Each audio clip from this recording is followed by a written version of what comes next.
Ya Imam Rusli Sanani, anta babullahi mutamani, babi dunia ya wa akhirati, ya Rasulullah husniyani. Di syahri Rabi'in qad bada nurul a'la, di syahri Rabi'in qad bada nurul a'la, bayat baza badra, di zakar lima yujla, ya Imam Rusli Sanani, Kepada Bapak anta kami persilakan. babullahi mutamani. Assalamualaikum warahmatullahi wabarakatuh. Waalaikumsalam warahmatullahi wabarakatuh. Innal hamdalillah wassalatu wassalamu ala Rasulillah wa ala alihi wa ashabihi wa mawalah, la haula wa la quwata illa billah. Rabbi syrah li sadri wa yassir li amri wa hlul 'uqdatam min lisani yafqahu qawli, amma ba'du.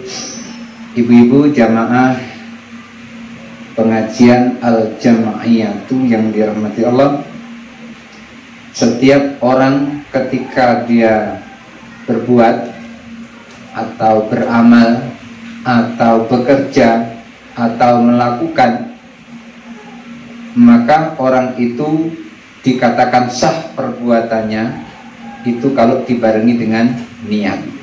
Duduk di sini tanpa niat apa-apa maka tidak akan mendapat apa-apa. Duduk di sini niatnya untuk dapat kue, insya Allah akan dapat kue.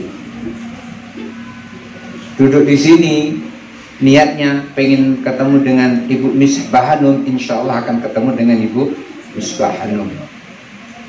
Duduk di sini pengen menatap Pak Ahmad, insya Allah akan tertatap kepada Pak Ahmad. Jadi kullu a'malin binniyah, setiap amal tergantung pada niatnya. Diriwayatkan dari Umar bin Khattab radhiyallahu anhu qala sami'tu Rasulullah sallallahu alaihi wasallam yaqul. Riwayat dari Umar bin Khattab radhiyallahu anhu, beliau berkata, aku pernah mendengar Rasulullah sallallahu alaihi wasallam bersabda, innamal a'malu binniyat, sesungguhnya amal itu tergantung pada niatnya. Wa innamal likulli imri'in ma nawa, dan sesungguhnya setiap sesuatu perkara itu manawa, tergantung apa yang ia niatkan. Faman kana hijratu ilallahi wa rasulihi, barang siapa yang hijrah ke Madinah pada saat itu kan ada perintah. Ketika ada perintah, maka Rasulullah perintahkan kepada para sahabat supaya terhindar dari aniaya orang-orang kafir Quraisy saat itu. Maka diperintahkan orang-orang Mekah yang taat kepada Rasulullah disuruh pindah ke Madinah. Akhirnya mereka berduyun-duyun pindah ke Madinah. Cuman mereka pindah ke Madinah itu bermacam-macam. Ada yang pindah karena ada perempuan cantik yang dia ingin nikah dengannya, akhirnya dibuntuti terus perempuan itu. Ada yang pindah itu karena ingin mendapatkan harta, karena kabarnya di Madinah itu apabila dia telah pergi ke Madinah, maka harta benda orang Madinah itu akan dibagi dua, separuh untuk orang Madinah, separuh untuk orang Ansor, untuk orang Mekah. Yang di Madinah namanya Ansor, yang di Makkah namanya Muhajirin. Jadi separuh dibagikan kepada Muhajirin, separuh untuk dirinya sendiri. Itu bukti persaudaraan Islam antara Muhajirin dan Ansor. Maka siapa yang mereka berniat untuk mendapatkan harta benda, maka dia pun dapat harta benda itu. Siapa yang berniat untuk mendapatkan perempuan yang dia inginkan, dia dapat perempuan itu. Dan siapa yang pindahnya karena Allah dan Rasulnya, maka dia pun dapat Allah dan Rasulnya. Maka dikatakan, faman kana hijratuhu ilallahi wa rasulihi, siapa orang yang hijrahnya itu karena Allah dan Rasulnya, fa hijratuhu ilallahi wa rasulihi, maka dia hijrahnya itu akan memperoleh pahala dari Allah, akan memperoleh ridho dari Rasulullah. Tetapi sebaliknya, faman kana hijratuhu lidunya yusibuha, siapa orang yang hijrahnya itu karena dunia yang ia inginkannya, au imra'atin yang kiwa, atau perempuan yang ingin dinikahinya, fa hijratu ila ma hajara ilaihi, maka dia akan memperoleh apa yang diinginkan pada saat hijrah itu. Jadi Imam Nawawi menjelaskan dalam hadis ini, dalal hadisu ala anna niyata mu'ayyarun li tasihhil a'mali. Hadis ini innamal a'malu binniyah. Kita kan punya hadis ini hadis dasar ini. Apapun yang kita lakukan tergantung pada niat. Kalau ibu niatnya benar, insya Allah tidak syirik. Tapi kalau niatnya salah berarti syirik. Maka niat itu adalah merupakan barometer, mu'ayyarun, barometer litashihil amali, untuk keabsahan atau kesahnya amal. Apa itu namanya? Amal sah atau tidak sah itu tergantung niat gitu. Sekarang saya mau tanya, Bu, ketika ibu sakit pening bukan pening lalat, pening beneran. Kemudian waktu pening itu pergi ke dokter, terus di sana dikasih obat namanya paracetamol. Kemudian ibu minum. Kalau ibu itu niatnya minum obat itu adalah minta sembuh kepada obat itu, maka itu menjadi syirik. Syirik itu, Masya Allah, obat yang dikasih Pak Hengki itu hebat sekali. Sekali minum, 1 menit setelah minum hilang penyakitnya. Wah, obatnya yang hebat. Hebat sekali obat itu. Sekali minum sakit gatal, sekali minum hilang gatalnya. Sakit sakit gigi, sekali minum hilang giginya. Ini saking hebatnya obat tadi. Sakit gigi, sekali minum hilang giginya. Sakit kepala lebih parah lagi, sekali minum hilang kepalanya. Itu saking hebatnya obat itu. Kalau kita percaya dan yakin kepada obat itu, bukan Allah yang menyembuhkan, itu jatuh kepada syirik. Tetapi sebaliknya, ketika ibu sakit, lemes itu sakit, terus datang ke kiai, begitu oleh Pak Kiai disuguhi air putih, dah minum air putih ini, nanti Allah akan sembuhkan air putih dengan air putih itu. Begitu dinasihat oleh Pak Yai, lalu dia bilang, Pak Yai bilang, jangan lupa sebelum minum kamu berdoa, baca bismillah. Akhirnya begitu minum, sebelumnya baca bismillah. Bismillahirrahmanirrahim. Allahumma shfi anta syafi isfi maradhi. Ya Allah, sembuhkan, Engkau adalah Maha Penyembuh, sembuhkan dari segala macam penyakitku. Akhirnya begitu minum, sama 1 menit kemudian langsung hilang sakitnya itu. Kalau kita percaya yang menyembuhkan itu adalah Allah, maka minum air itu tidak syirik. Tetapi kalau percaya yang menyembuhkan adalah air putih itu tadi, apalagi yang menyembuhkan adalah Pak Kiai itu tadi, maka jatuh kepada kesyirikan. Maka semuanya tergantung pada niat. Saya ingin menyampaikan, apapun yang kita lakukan itu tergantung pada niat. Kalau niat kita karena Allah, maka itu tidak akan jatuh kemana-mana. Maka amalnya itu akan menjadi benar karena Allah Subhanahu wa ta'ala. Maka beliau Imam Nawawi mengatakan, fahaitsu saluhatin niyatu saluhal amalu. Kalau niatnya benar, maka benar pula lah amalnya itu. Sah amalnya, akan diterima oleh Allah amalnya kalau niatnya benar. Fahaitsu fasadal amalu. Kalau amalnya rusak, bukan amalnya, niatnya rusak, maka rusaklah niatnya. Duduk di sini niatnya adalah minta surga dan minta pahala dari Allah. Insya Allah akan dapat surga, pun pula akan dapat pahala. Karena di sini isinya adalah zikir, isinya adalah ibadah, isinya adalah mengingat Allah Subhanahu wa ta'ala. Wa idza wujidal amalu wa qaranatun niyatu falahu thalathatu ahwalin. Selanjutnya Imam Nawawi menjelaskan, apabila ada orang yang melakukan perbuatan, di dalam perbuatan itu dibarengi dengan amal, dibarengi dengan niat. Orang melakukan perbuatan dan perbuatan itu dibarengi dengan niat, maka orang yang seperti ini akan menjadi 3 hal. Akan terjadi 3 hal.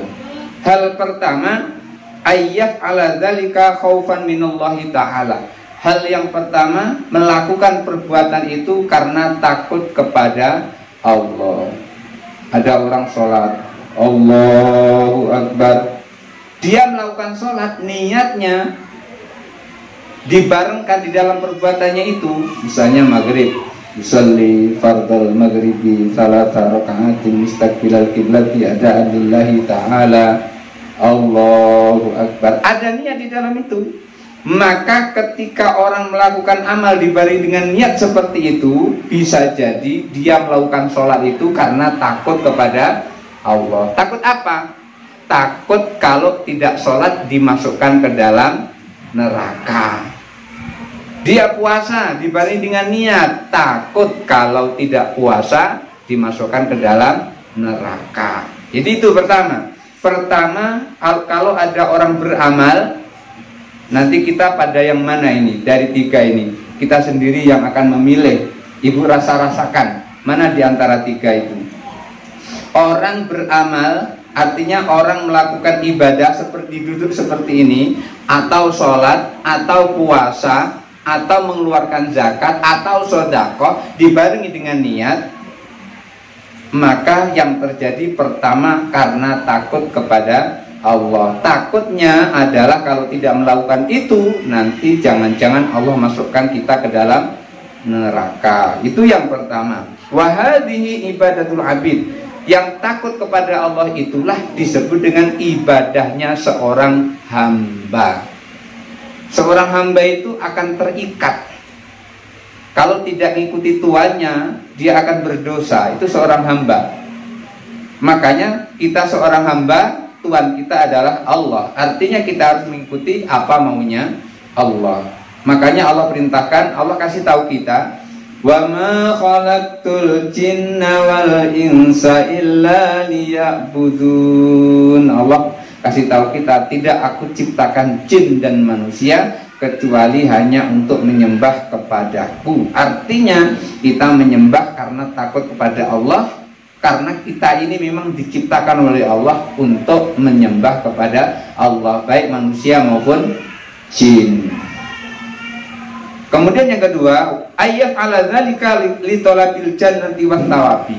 Yang kedua, orang melakukan ibadah atau melakukan perbuatan dibarengi dengan amal, seperti sholat dibarengi dengan niat. Orang beramal dibarengi dengan niat, seperti sholat dibarengi dengan niat, puasa dibarengi dengan niat. Itu bukan karena takut kepada Allah, tapi karena minta surga Allah. Li talabil jannati, minta surga Allah. Yang kedua, minta pahala dari Allah. Kira-kira enak mana ini? Sholat karena takut kepada Allah, atau sholat karena minta surga dan minta pahala kepada Allah? Kira-kira enak mana, Bu? Imam Ghazali menyebutkan yang enak itu adalah yang kedua, sholat karena minta surga, sholat karena minta pahala. Itu kalau menurut Imam Ghazali. Kenapa? Orang beribadah karena takut dengan orang beribadah karena pengharapan itu berbeda. Orang melakukan sesuatu karena takut itu bisa menyebabkan putus asa. Salah sedikit kemudian dia terus takut gitu. Salah sedikit terus takut. Tiap hari dia beribadah ke masjid, puasa, Senin Kemis. Suatu saat dia jatuh kepada maksiat. Begitu dia jatuh kepada maksiat, langsung mengkeret takut kepada Allah. Itu kalau takut itu menimbulkan keputusasaan, kata Imam Ghazali seperti itu. Sementara kalau melakukan sesuatu karena harapan, maka harapan itu menimbulkan cinta. Harapan itu menimbulkan cinta. Cinta menimbulkan kesenangan. Nggak ada orang cinta itu susah. Orang cinta itu senang. Walaupun perbuatannya pahit, ketika dia cinta jadi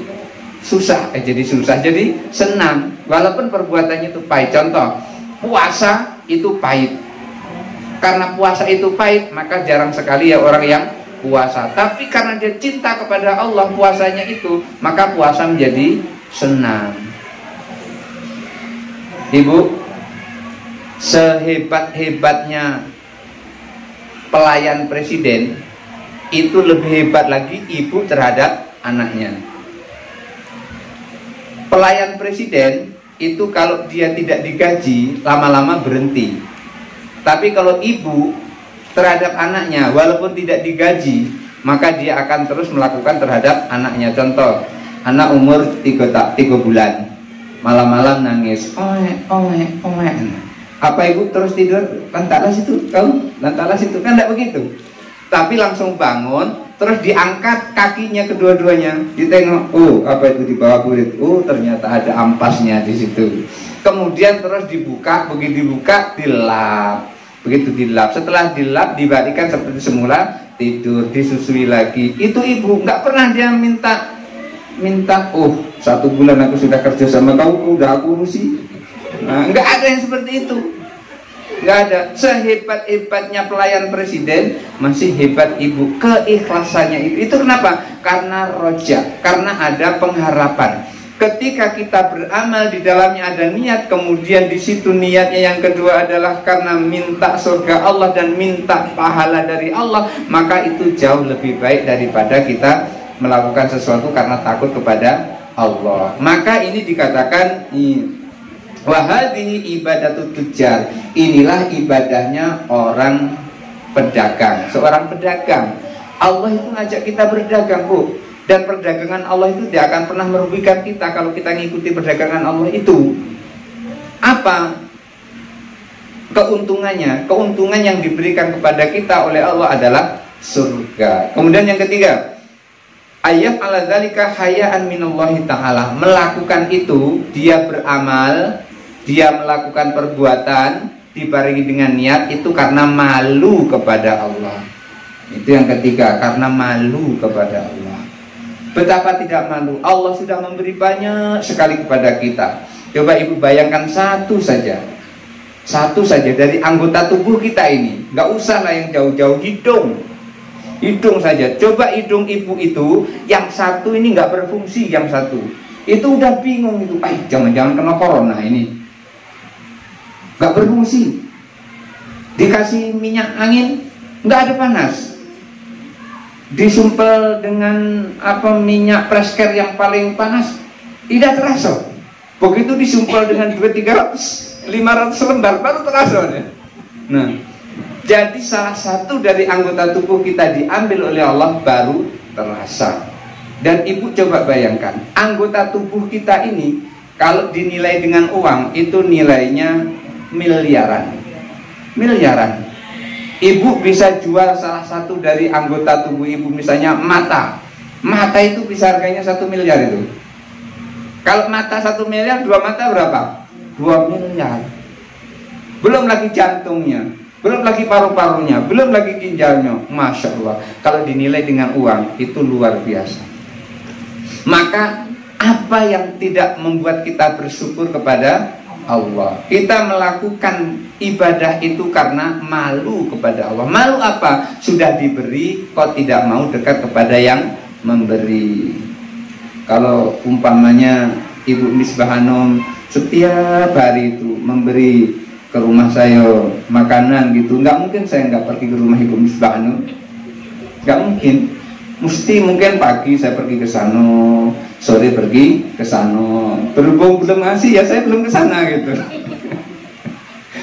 Ibu-ibu yang dirahmati Allah. Jadi yang ketiga itu karena malu kepada Allah. Kemudian yang selanjutnya yang masih ketiga, wa ta'diyatan li haqqil ubudiyah, karena melaksanakan hak ibadah.